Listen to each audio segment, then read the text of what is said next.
दुलाराय बर' फरायसा आफादनि 52थि बोसोरारि जथुम्माया रौता सारियालियाव सानथामनि हाबाफारि लानानै खुंदों।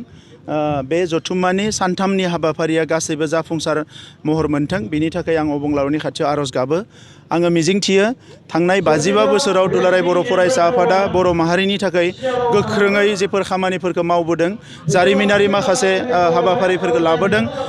नैबे जथुम्मायावबो दुलाराय बर' फरायसा आफादा फैबाय थानाय समाव बर' माहारिखौ गेरेमसा हारि दानायनि थाखाय, बे ओनसोलनि जौगानायनि थाखाय गोबां हयथ' थांखि लागोन आं बेखौ मिजिंथिदों।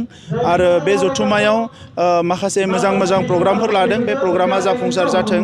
आरो थांनाय समाव बड'लेण्ड सोमावसारनायनिफ्राय लानानै गुबुन सोमावसारनायाव दुलाराय बर' फरायसा आफादा जोबोद साक्सेसफुलि खामानि मावबोदों।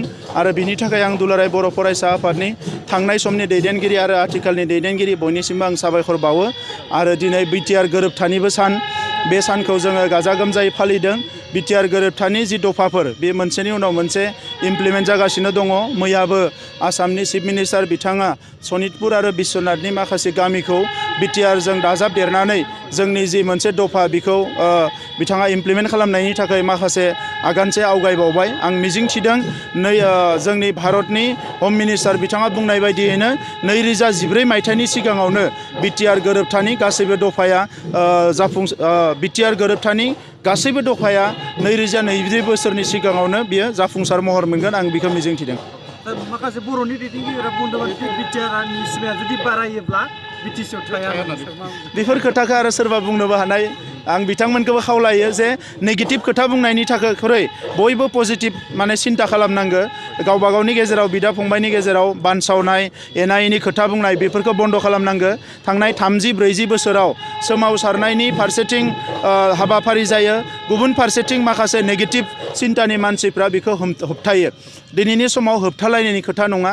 थांनाय समाव जोङो गावबा गावजोंबो दाङाबाजि जाना मानसि थैबाय, गुबुनजों दाङाबाजि जानाबो थैबाय। दा नैबे समा जोबोद मोनसे गोजोन मोनसे सम। बे समाव मोजां थासारियाव हारि दानायनि थाखाय बयबो खामानि मावनांगो, हारिनि थाखाय बयबो बिहोमा होनांगो। आरो बेवहाय एना एनि गोरोन्थि साननायफोरखौ दसे समनि थाखाय दोनथ'नांगो। अब्ला बर' माहारिखौ बड'फाया हास्थायनाय बायदि गेरेमसा माहारि दानायाव रावबो हमथानो हानाय नङा। सनितपुर आरो गहपुरनि माखासे रायजो राजाफ्रा गोबां गोनो गोथोआव दङमोन, नाथाय दिनै नुनो मोनबाय हिमन्त बिश्व शर्माया सनितपुर आरो बिश्वनाथनि रायजो राजाफ्रा थांनाय गोबाव बर' माहारिनि सोमावसारनायाव, पिटिसिनि सोमावसारनाय, एबसुनि सोमावसारनाय, एनडिबिनि सोमावसारनाय,